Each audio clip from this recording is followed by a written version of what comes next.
So, Maci, there's quite a bit of fear that comes up in people as they come towards this course. There's a lot of people who are really kind of cautious Yeah, about anything to do with sexuality, but that retreat for couples. Do you want to speak to that a little bit?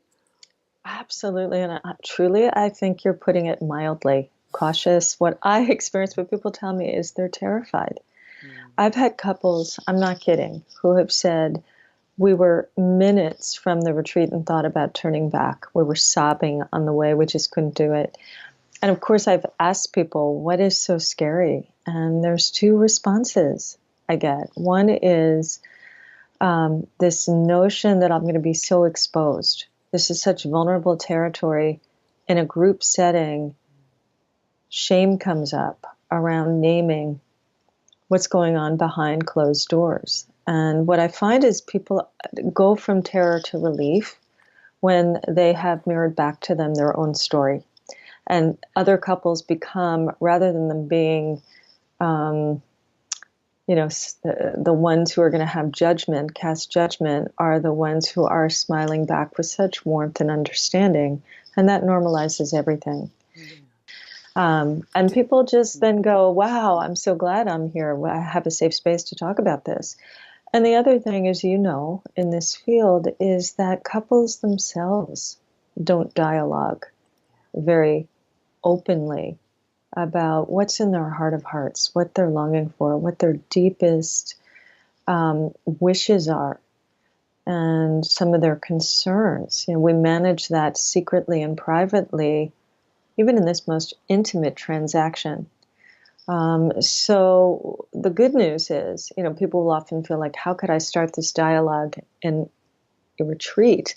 Is that we offer icebreakers and structured exercises that actually become a beautiful portal to have these conversations in a non-reactive way with a ton of support.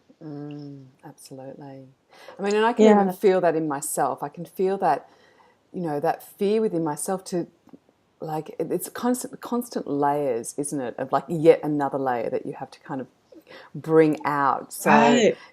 just like maybe speak to that a little bit, because it's not Well, like you just. just reminded you just reminded me that for a lot of people, it's like, I don't even want to look at this. Yeah. It's sort of like this black box. And if we open it, is our relationship going to survive? Yeah. Like some people are just treading water, doing a workaround, both couples being afraid to broach this topic. And it is true, it can be destabilizing to speak truth. But when couples go through that little phase on the journey, that leg of the journey, my experience is they come back so much more solid and so much more transparent in ways that allow both of them to expand into their fuller selves.